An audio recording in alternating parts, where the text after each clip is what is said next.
All right. My cables are all too short. Dang. Let's see what I can do here. Make that a little bit easier. Okay. Well, welcome everybody to. Oh, this has got a bad echo in my ear. Just 1 second. Maybe that'll be better. All right. Well, welcome. I'm going to start recording now. Welcome, everybody, to my Gospel Tangents Live. I thought I would give away 3 of Kurt Francom's books and talk a little bit about the Manti Temple open house that I attended recently, as well as what was it? Oh, we went to Short Creek this week. So, hi, I don't know Mormon Restoration, but welcome. So, if you're watching this, just like Mormon Restoration did, go ahead and tell us who you are and where you're listening from. And here in just a few minutes, I'll try to shake up my things here and we'll give away a free book. So, or 3. Kurt was kind and is willing to give 3 copies. Do I have it here? Oh, here it is. Yes. So, is God disappointed in me? And he's going to autograph them like he did for me. So, anyway, you guys could, 3 of you could win. So, Bob Whitkin in Skokie, Illinois, welcome. So, I don't know if you're in my list here, but I'm trying to decide, should I do the contest first or should I show some Manti Temple pictures first? Anybody have any thoughts on that? Maybe we'll wait just a minute, make sure we can get a few more people in here. So I'll set that aside for a minute. So let's see here. Let me make sure my screen is shared. So, I always forget how to share.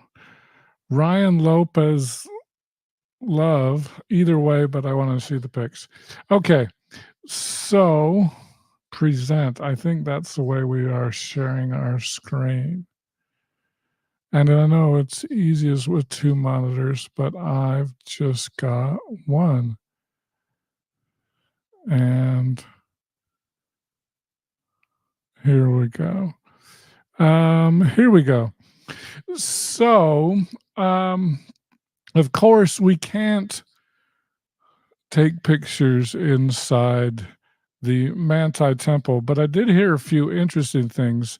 Everybody always talks about the Minerva Teichart murals, and I found out those weren't actually original to the temple. And this, I believe this is the first room.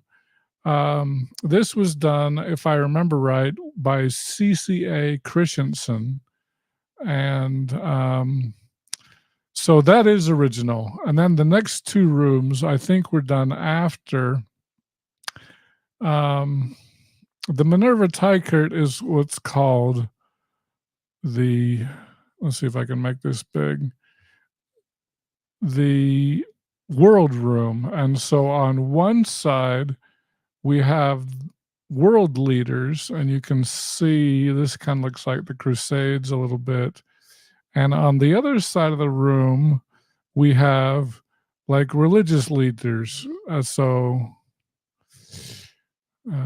Here we go. And so you've got like Joseph in Egypt and the 3 wise men and everything. So it's kind of interesting.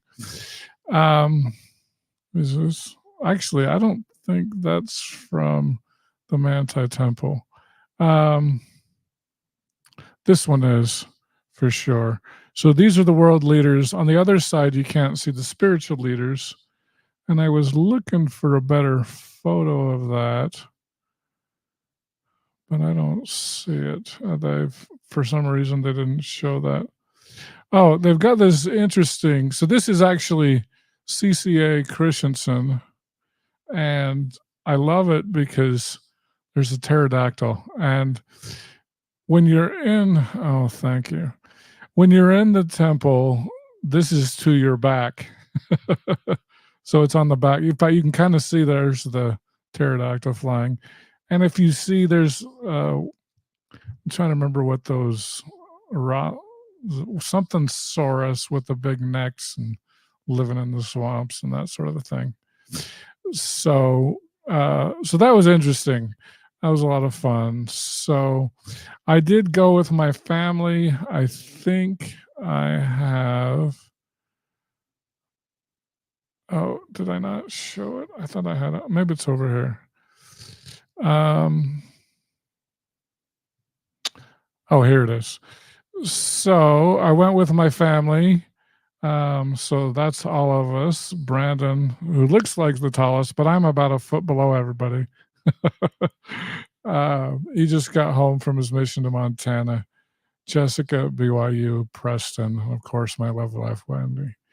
And then this is where I'm standing on the same size. So, um, one of the interesting things about the temple was talking to some of the temple workers. And so sometimes you would get a couple of different stories.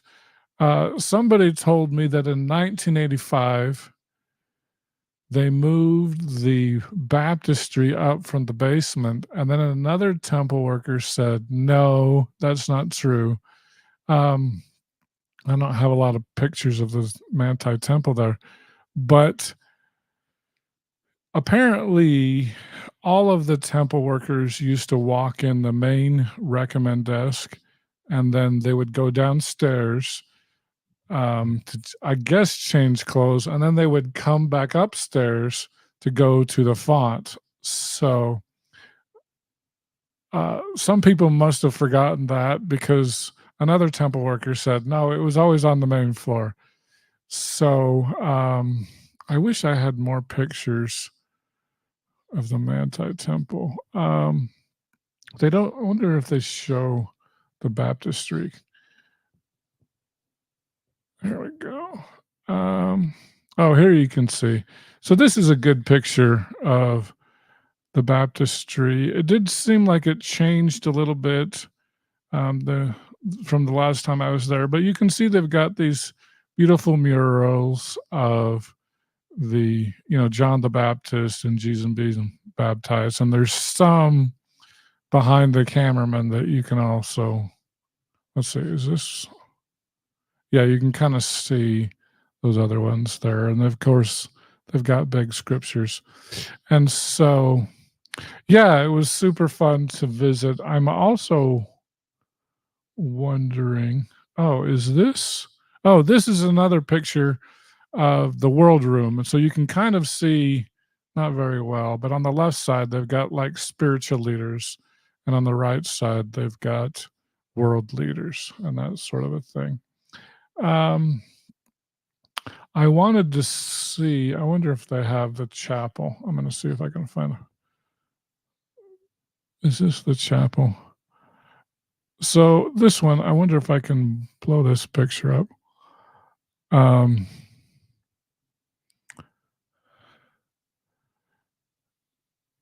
oh, that's the celestial room. Oh, that's nice. So you can see the celestial room there. So it's interesting. They've got this wall here, so it kind of blocks the veils that are under these big curtains.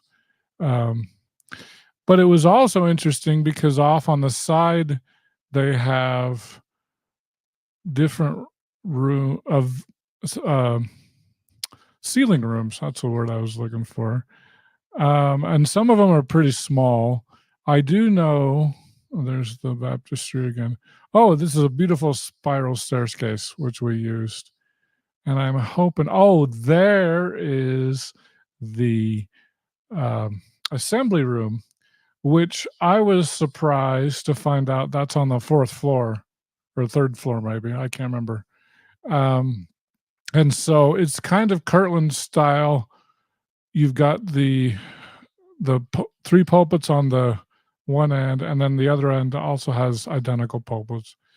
You can see that the benches, they're not bolted to the floor, so they could turn them around if they wanted to. And I was kind of bummed because they said they really only use this room like once a year, maybe twice a year, mostly for temple workers, for like a temple devotional, that sort of a thing. And they've also got these benches on the side. So it's a little different than Kirtland, but very, I love these rooms. A few weeks ago, I went to um, the St. George Temple, and I'll see if I can find that one as well.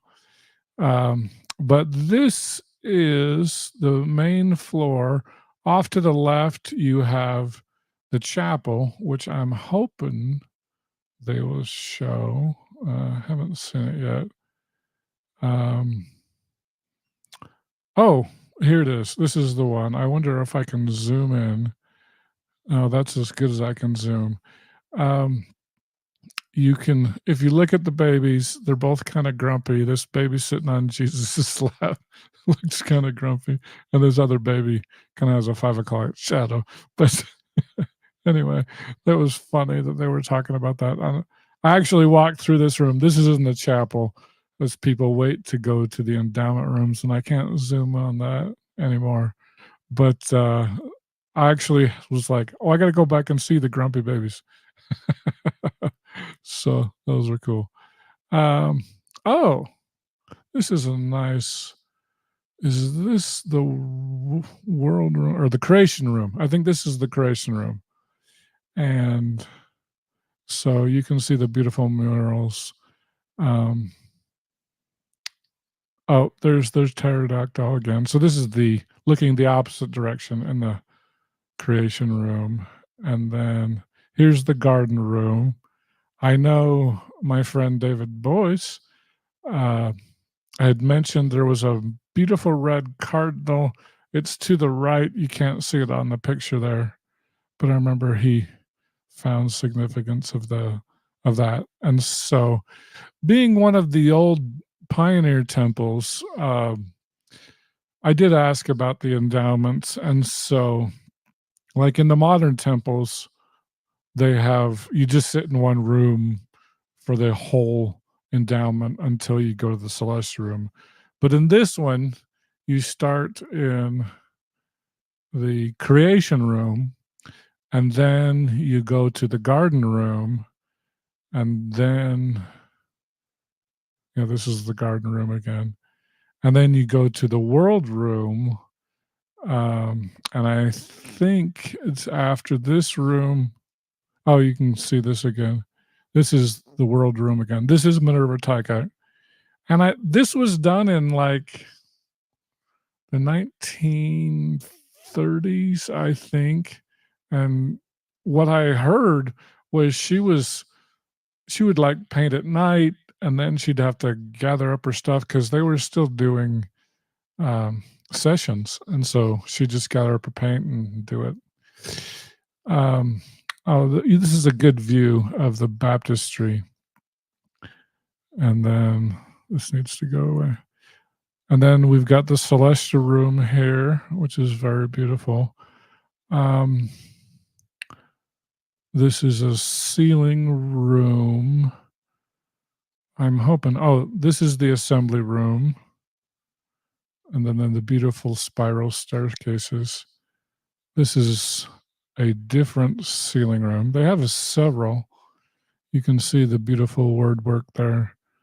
And so they've got this annex here. Can't remember what the purpose of that was. The one thing that they didn't show you, which I thought was beautiful, and I had hoped, I can kind of understand why, is I believe in this picture, to the left of the picture is another sealing room. One of the interesting things about it, and I wish I had a picture, um, but they had a dome in there, and apparently it was used as a holy of holies before the Salt Lake Temple was finished. So, as far as the order of temples in Utah, St. George's first, Logan second, Manti third, and then Salt Lake, which of course took 40 years to build, was the last of the 19th century temples to be built. But that was really cool. And so wish wish I had a picture of that. So but anyway, it's a lot smaller than this ceiling room. And like I said, I think was used as a holy of holies. So um I'm trying to remember what was the other thing. Anyway, those were the main things. I'm trying to remember. I know CCA Christensen did the creation room, which is these, so you can see the volcanoes and everything here, and then the dinosaurs in the back. So that's original to the temple. And then the garden room, he had more, no, like it was, wish I could remember. Maybe it says it here. Um, it wasn't Minerva Teichert, but yeah, she did the, I wonder if it's right here. Christian's fan, Dan Kwan Anthon Wegland. Oh, oh, no, it's Robert Shepard. Yes, that's the guy who did this one. And yeah, Robert Shepard did the garden room.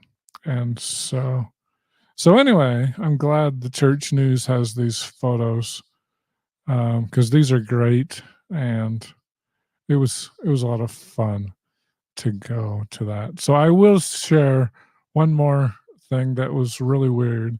Oh, let me back up a little bit. I think it was in the garden room, and I think the red cardinal is on the right side of the picture. Um, I was in here, and people were talking about, oh, there's this great podcaster, David Boyce, 52 churches in 52 weeks, who did a great podcast on this. And I remember I was thinking,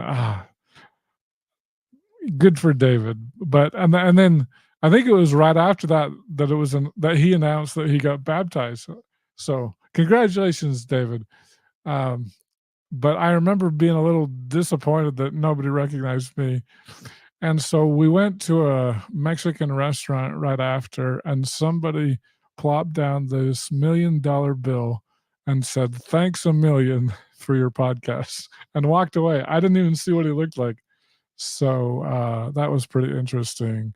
And there's the backside of my $1 million bill. So so actually there were two people in there, and I talked to one of them, but that was kind of funny. Um, let's see. Oh, another thing, since I'm on here, my community of Christ friends, this might be uh, sad for them, but this is the characters document that, well, maybe I should back up. I went to this Saturday session of General Conference and ran into a friend who's a historian. Her name is Anna Rolopp. She's amazing. She's not, I don't think her name is super well known. You have to be a real history nerd to know who she is. But she's done all of the quilts and curtains, and she's a textile historian, and she's amazing. And she said, "Hey, let's go see the new, all the things, the not all of them, but a lot of the exhibits, like the characters document here, that the LDS Church purchased from the Community of Christ. So that was pretty cool. We've got John Whitmer's History of the Church now. And this is pages from the Old Testament revision manuscript. We would call the Joseph Smith translation. Community of Christ would refer to this as the inspired version. So this is the actual handwriting that you can see when they were working on that. And this is the Bible that was used for the Joseph Smith translation. Joseph Smith's signature there. And these are pages from the Book of Commandments, handwritten pages. So that was pretty cool. This is the door from the Liberty Jail. I remember thinking, because this was just 2 or 3 weeks after the announcement of the sale, and they've already got it. And I remember it was so secret, I'm sure that church leaders were saying, okay, we want to put a glass exhibit of something, but we're not going to tell you what it is, but it has to have these dimensions. So anyway, it was amazed how quickly they put this all together. So yeah, that's the door from the Liberty Jail. This is the David Rogers painting of Joseph Smith. And I was going to say Emma. I thought she was next. Oh, she's not next. These were here. I'll go back. These were in between. Handwritten letter while Joseph was traveling to Missouri with Zion's Camp. So that's Joseph Smith's handwriting there, and that's just the same thing. This was a letter written to Emma, who was pregnant at the time, and so we got another one of those. These are 3 different letters. Apparently, I didn't take the picture of the middle one. Oh, there's the middle one. This is a letter from Springfield while Joseph was traveling to D.C. to seek assistance from the federal government. So that's kind of a famous story. And here's another letter from Independence where Joseph was a prisoner. And let's see, another letter, June 23rd, 1844. Joseph had gone to avoid imprisonment in Carthage, where his life was endangered. And this makes me wonder if it's a Hoffman forgery, but I think they've checked it. This was June 27th, 1844. I swear there was another letter that was declared a Hoffman forgery, but this is the morning of Joseph Smith's martyrdom. So this is a letter to Emma. Oh, the other one, I can't remember, that had to do with the leader of the Nauvoo militia. So anyway, there's the painting of Emma, the David Rogers painting. So that's also there. And I love this painting where Jesus appears to Joseph and Oliver on the pulpits of the Kirtland Temple. So this is in 1836. And we own that now. By Walter Rain. Oh, maybe I'll mention this really quickly. So Steve Mayfield, some of you may remember. Oh, you can see his name on the table there. And these are the transcripts of our interview. He passed away a few weeks ago. Hopefully some of you remember.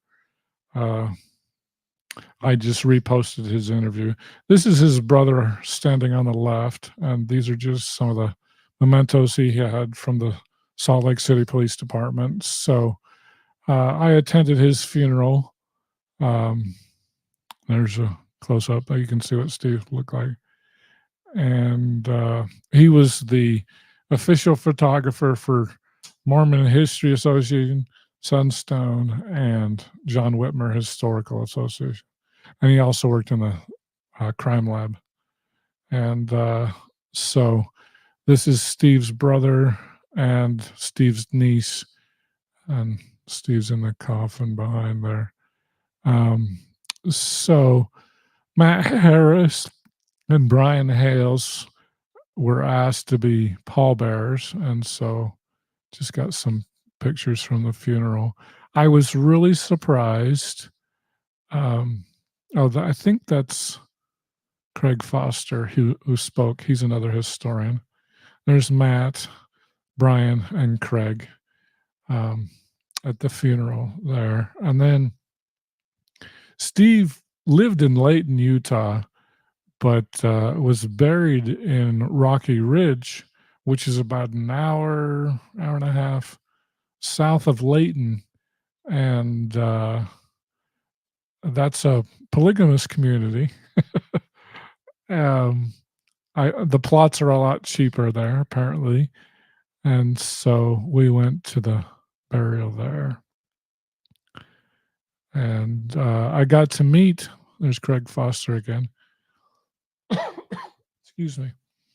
I got to meet some of the people from the Apostolic United Brethren. So I'm hoping to get an interview out of this. I had no idea this was going to happen when I went to the funeral up in Layton. So anyway, so that's some cool pictures. I do have some more that I want to share in a minute, but it's probably time to I can't find my screen to do the drawing. So let's see. Let's catch up on some comments here. Let's see. Doo-wop. I think that was Bob Whitkin. It's pretty surprising to see dinosaurs. I agree totally. TS Day. They've done a superb job of preserving the Manti Temple. I agree. And you received the so-called lecture at the Veil when they explained that Adam was the God on the earth. So that was in Brigham Young's day. Absolutely. St. George also had a Holy of Holies. Yeah, definitely. Oh, and David Boyce. There you go. I should have seen. Of course. Good to see you, David. Let's see. And he said, thanks. That must have been when I said congratulations for getting baptized. Will the door be displayed at Liberty Jail eventually or stay in Utah? I think it's going to stay in Utah for now. I would assume the jail in Liberty is a reconstruction. So, and then they only reconstructed half of it, and then they built around it. So, I think it will stay. So, Roman Vasquez, hello from Riverton. Thank you. And anyway, without any further ado, let's see here. Who are the three winners? Oh, we got more people showing up now. See who the new one is. Here, I'll close my eyes. And the first winner is Deb Luce. Congratulations, Deb, from Comanche, Iowa. Deb not only is a listener, not only is a volunteer, she probably deserves that more than anybody. But she was, I interviewed her last April, I think it was, around General Conference. So congratulations, Deb. You're the first winner. And winner number 2 is Lauren Olson from Rigby, Idaho. Congratulations, Lauren. So 2 non-Utah winners. That's great. And the last winner here is Jared Turner from Chubbuck, Idaho. So congratulations, Jared, Lauren, and Deb. I think this is the first time we haven't had a Utah winner. Two Idahos and an Iowa. So congratulations. So I'll have Kurt autograph those. Maybe he'll personalize them. And we'll get those in the mail to you. So congratulations. All right. So the last thing that I wanted to share, let me get my pictures ready here, was part of the Juanita Brooks conference. And so that was held down in, and I didn't know what was colloquially known as Short Creek, Utah / Arizona, because it's literally on the Utah Arizona border. And so, entire screen, here we go, share. Okay, so let's see if I can zoom in here. This is Dr. Christina Rossetti. I interviewed her. She's the biographer of Joseph Musser. So she previously was on Gospel Tangents. She's engaged, and I'm sad to hear she said she's retiring from Mormon history and moving to Canada. So I told her I hope it's like a Michael Jordan retirement where she does it 3 times. This woman on the right is Danya Jessup. So she's a former member of the FLDS Church and the current mayor of Hilldale, Utah. So I found out a lot of times we refer to this as Short Creek and the Short Creek Raid. Hilldale and Colorado City are literally on the Utah Arizona border. And the idea was if you were in Hilldale, you could literally walk across the street to Arizona and the Utah authorities couldn't get you.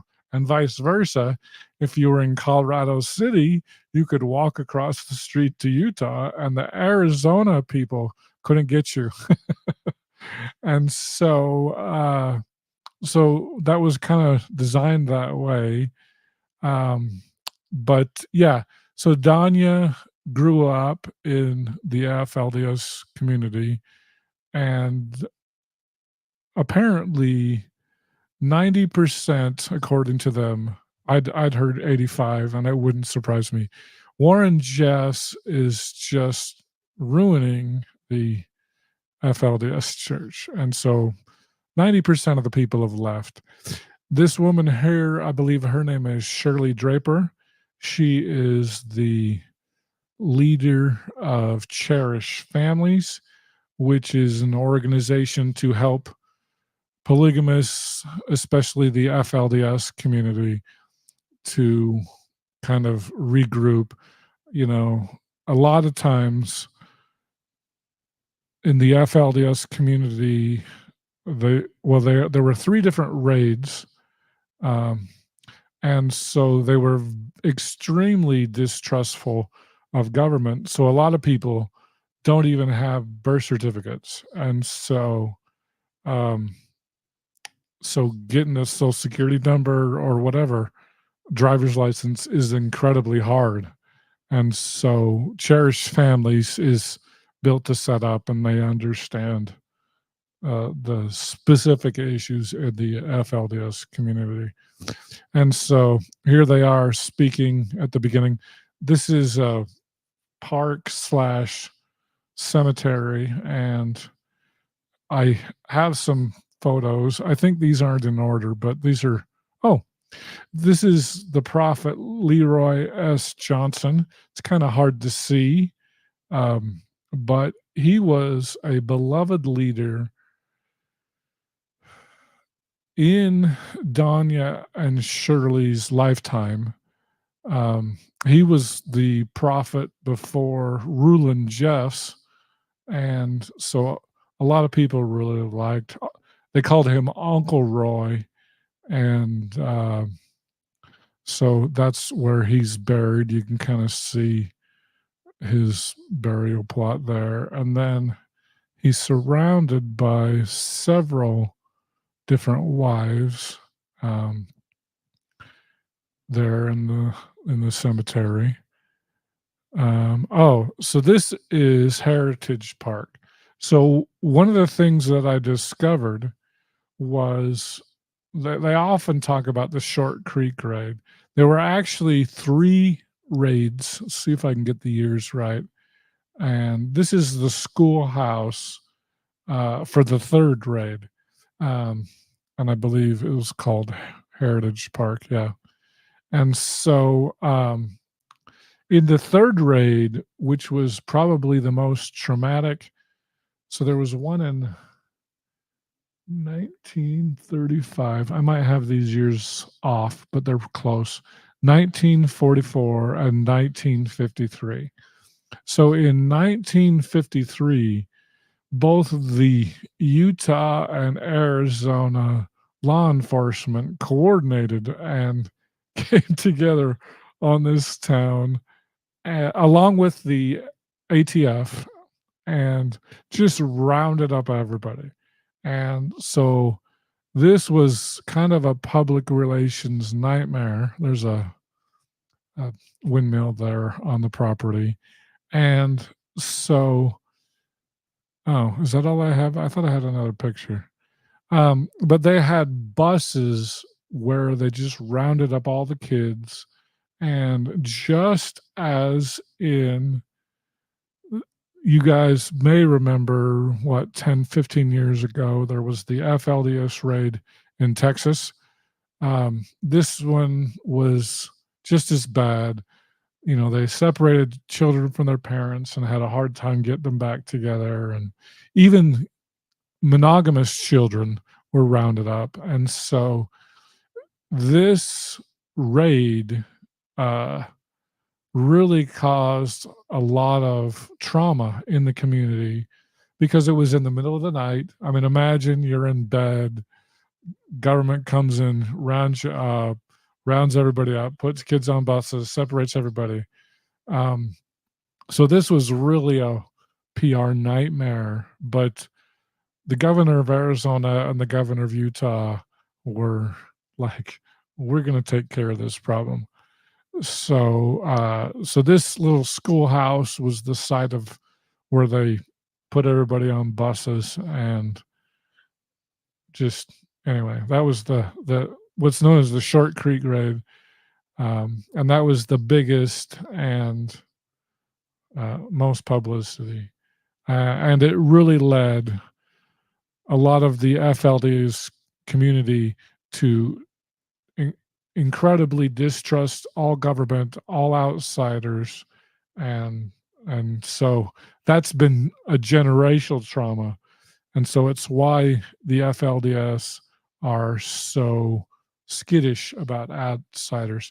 So I'm hoping I talked to both Shirley Draper and Danya Jessup, and I'm hoping to get them on so they can tell their stories. And Danya was funny because she's like, we don't want people to just, I mean, she has a lot of her stories and she told us a lot of them, but she says, we want to be positive. We're trying to make this, a healing community. And anyway, it was really interesting. So I had to take a picture of this because you can see it says no entry without permission, but we had permission. And oh, do I not have a picture of the outside of the building? So this looks like a gigantic LDS meeting house, and you can see they are remodeling it. You can see there's the roof is being redone there on the left side of the picture. But this big assembly area would hold 8,000 people. Like, it's huge. And so this is where they had a lot of dances, and they would have their probably general conference, or at least that's how I would interpret it, or state conference or whatever. This is the other, looking the other direction. And so a lot of people in the community feel really traumatized by Warren Jeffs, and so they've decided to make this a community center. And I think these are the pulpits that they had there, but they're making new rooms. They're going to make it kind of a recreation area, as I understand it. So we had permission from the mayor to enter. She was with us and gave us the tour. So that was really cool. And so you can kind of see, how big this building was. It's the largest. Um, and from the outside, it really does look like a large LDS Stake Center. You can see Brian Buchanan there on the right. He is with Benchmark Books. He's also with the Sunstone History podcast. Oh, and there's Jeff Stewart. He was kind of the co-chair with Christina Rossetti. Brian, as you can see, he's really tall. He's like 6'8". He's a tall. I look up to him. I'm pretty tall, but I look up to Brian. And we had a conversation, and I was like, Brian, I have to get you on because he knows, especially succession and fundamentalist history, better than anybody I've ever met. I was just shocked at how he was pulling names and dates and people, and he knew it all. It was really interesting. So I'm hoping to get him on soon. Yeah, more pictures. I didn't realize I took so many. Oh, this is a picture in the car. I should have got a better picture, but that's kind of the outside. You can't really see it very well. Oh, he took a lot of pictures.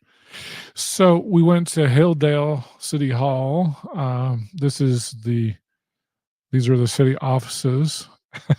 There's Claire Barris. He wouldn't get out of the way of the picture, so I took a picture of him. Claire's a good friend and a former guest.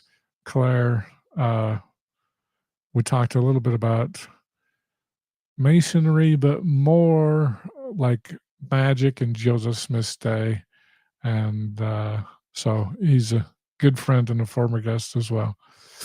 So this is a picture of Hilldale and Colorado City. I'm not exactly sure where the state line is on there, but it's in there somewhere. So Danya, the mayor, spoke a lot about that. She kept referencing that picture, so I had to get a picture. I did go back to the cemetery, and I got a photo of Rulon Jeffs. He was Warren's father. So Leroy Johnson, I think he was the leader in the 50s and 60s and maybe 70s. I think Rulon Jeffs took over in the 70s and 80s. I think he died in it says there 2002. Oh, it was later than I thought. And then Warren became the leader, his son. And Warren's currently in a Texas jail. He was convicted of, I'm trying to remember the exact charge, rape as an accomplice, and because he was doing underage marriages, performing them. And so one of the interesting things, you can see they've piled a bunch of dirt over the grave, and that was over several graves, and that was to prevent people from walking on them, which I thought was kind of interesting. Okay, now I'm trying to remember. This is another Frederick Mead Jessup, and they told me why that was significant, but I don't remember now. But he was a perfect priesthood man, apparently. That's the other side of his grave marker. So, yeah, this is also in Hilldale. So these are three of Frederick, was that his name? Frederick Jessup's wives. They were midwives, I think, and very important in the community. So they're all three buried next to each other. Um,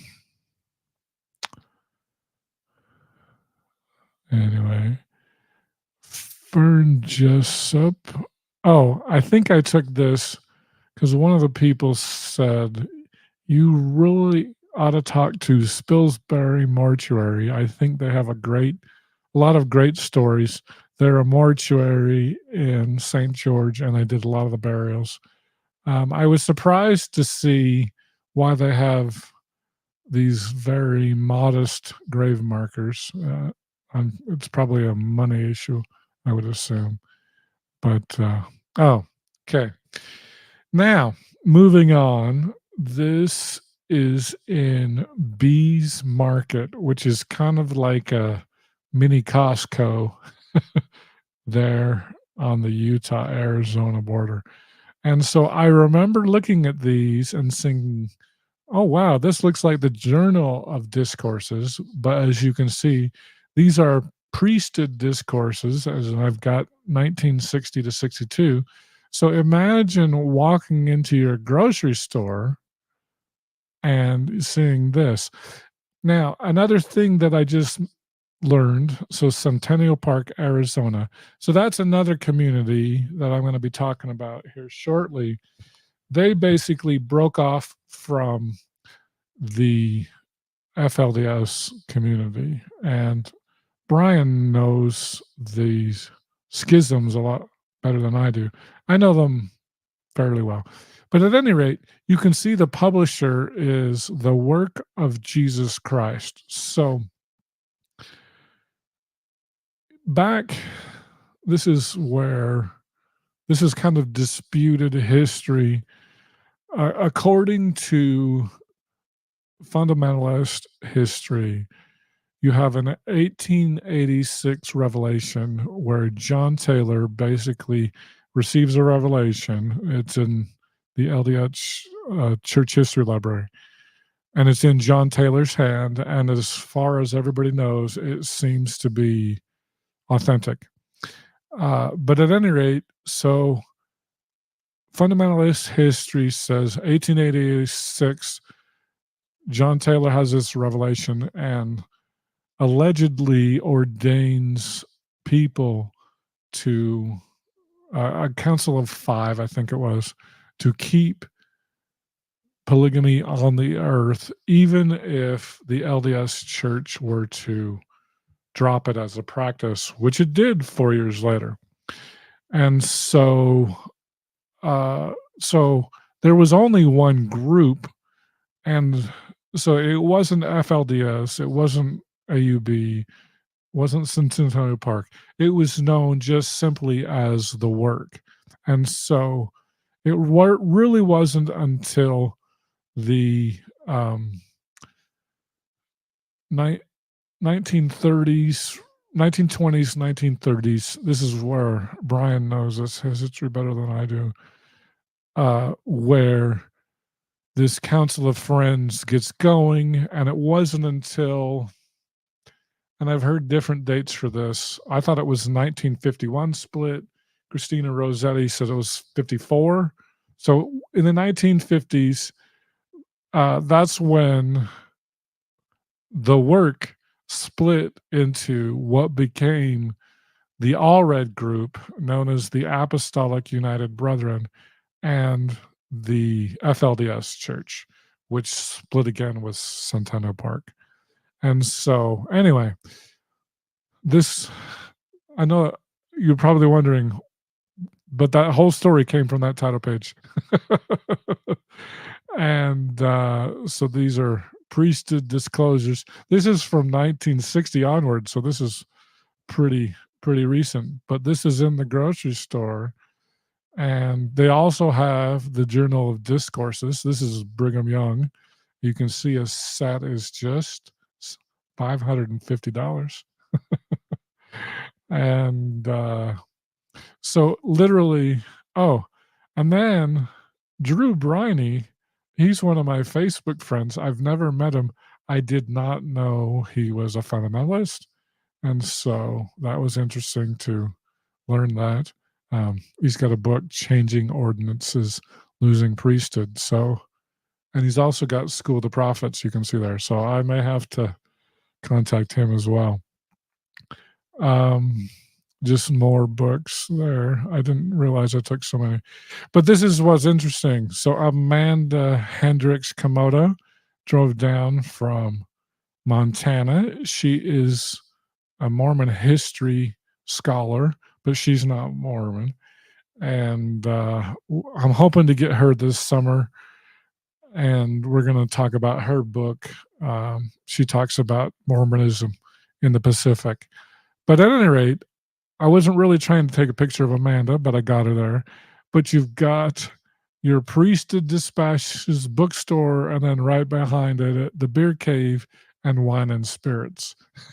So the FLDS and most fundamentalists in general, when we receive the word of wisdom, it says right there in the beginning, it's not by commandment. And so, it took really, I know this is disputed. Casey will disagree with me, but between 1900 and 1935, I think it was Heber J. Grant who really said, okay, we're going to make following the word of wisdom a commandment in the fact that you can't go in the temple. So before that, you could still drink wine and beer and you were okay. But so anyway, I just found this very interesting.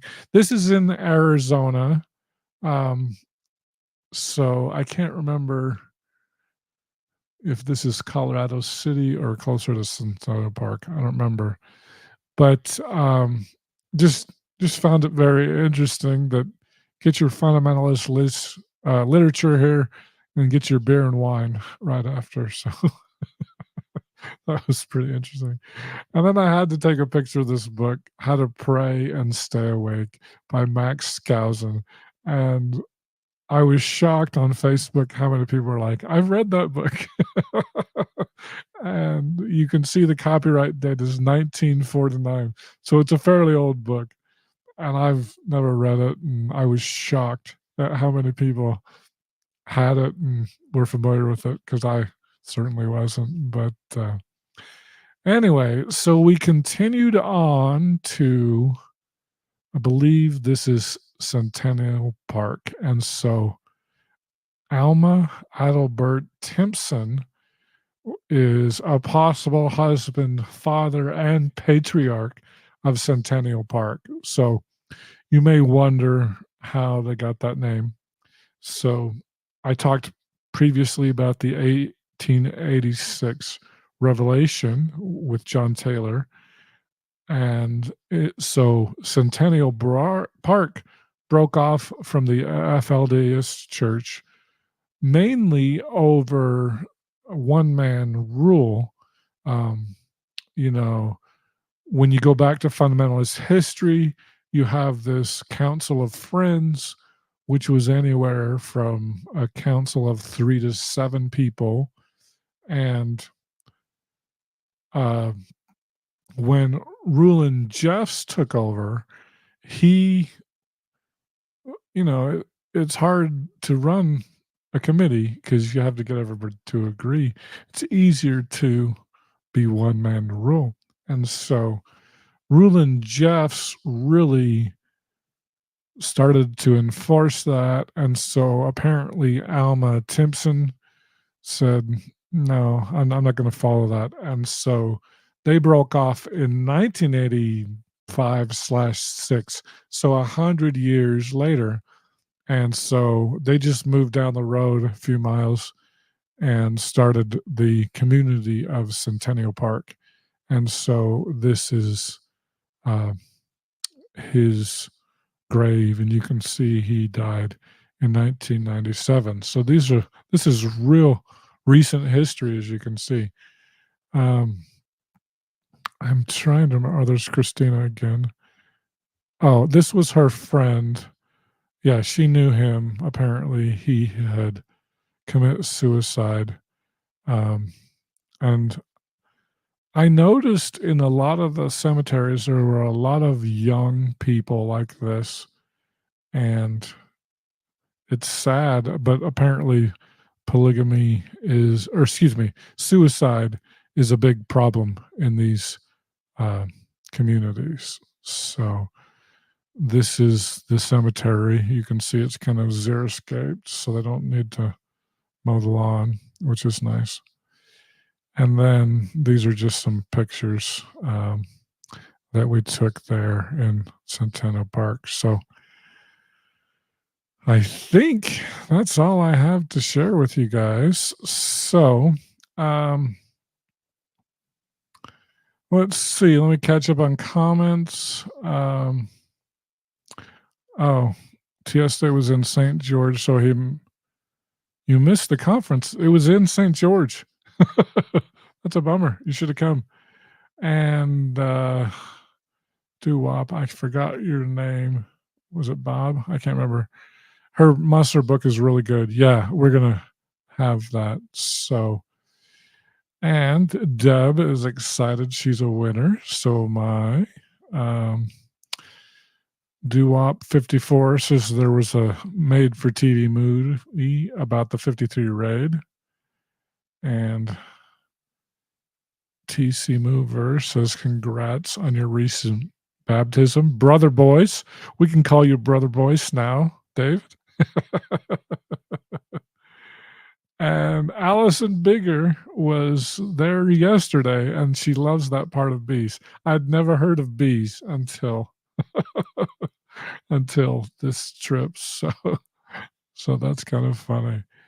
Um, all right. So I'm thinking you guys, I haven't talked about I've been trying to regroup. You've noticed I haven't put up an episode for a few days, and talking with some friends about just kind of regrouping and um, kind of strategizing on some new things.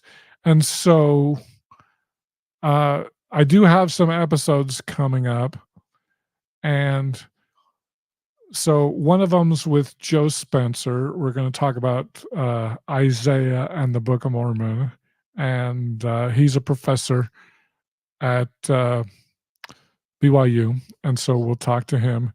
And then um, I've got Christina Rossetti coming on, and so she's always fun to talk to.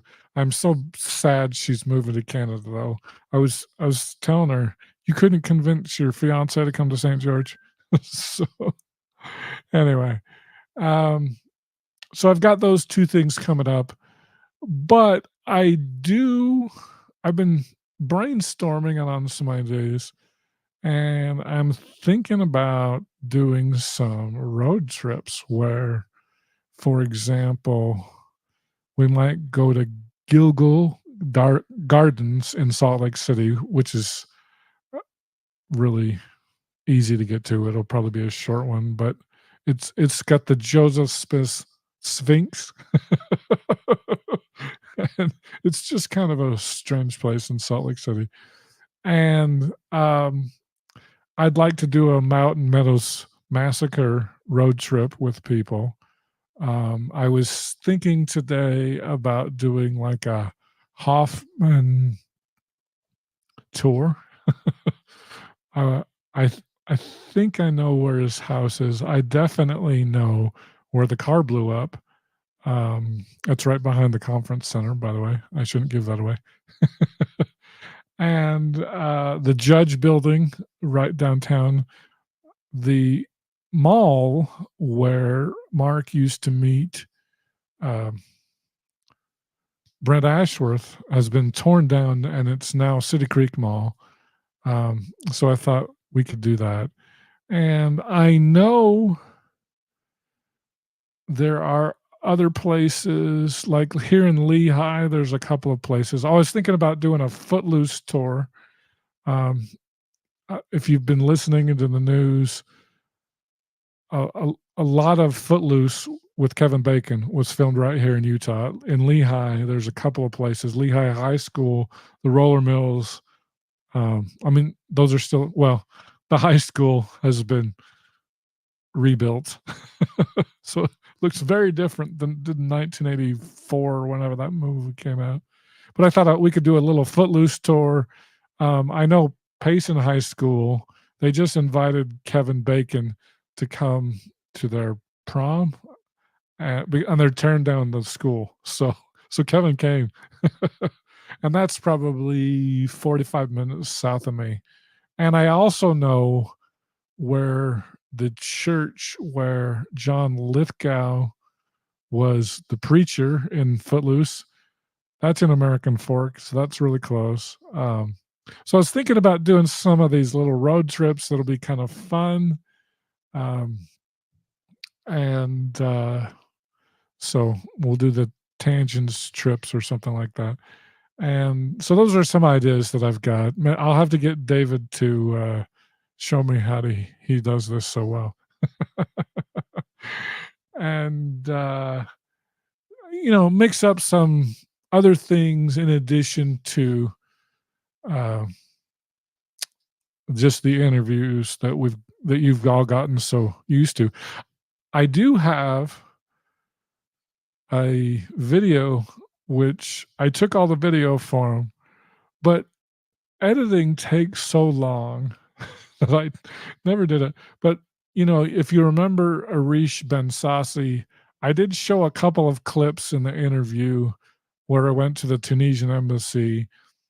I had talked to Jeff McCullough on how to do this, but I realized it was easier to edit a video where I was basically just cutting cameras than to brainstorm, and it was just going to take too much work. So I have that kind of in my back pocket. I kind of feel like, especially this year, I gave my first final today, so I'm like, I can breathe finally. I've kind of been on a hamster wheel, getting a little bit burned out. So I apologize for not getting some episodes out, but this is why I'm trying to recharge and come up with some new ideas and that sort of thing. So, and honestly, because I went to Short Creek last weekend, I just didn't have any time to edit my Joe Spencer video. And so I'll probably edit that this weekend. So I I know I said last week that I was going to do the drawing on Monday. It's today, and I thought I just needed some recharge time. So anyway, thanks for your patience. I appreciate all your support, and just wanted to share a couple things. Oh, one more thing that I just remembered. Um, so I would also like to do either weekly or bi-weekly lunches, and so I thought the first one, I would keep it easy. There's a Chuckarama, which is a very Mormon restaurant here in Utah. It's a all you can eat buffet. Like they just have everything. So you can there's nothing. Everybody will find something that they like. Plus, they have like pictures of polygamists on the wall in jail and that sort of a thing. So, next Wednesday, today is the 24th. So that'll be May 1st. So that will be our first Gospel Tangents lunch. I was thinking about having it about 12:30. Um, I'll probably put up a sign up form, kind of like I did with the contest, just to see how many people were coming. I was thinking 10. I just walked into Chuckarama today and to see how that worked. And they were like, "Oh, we'll find a room for you. It'll be fine." So anyway, so I think that will be fun, and we'll try to do it in the summertime. It's going to be easier. I think it'll be harder.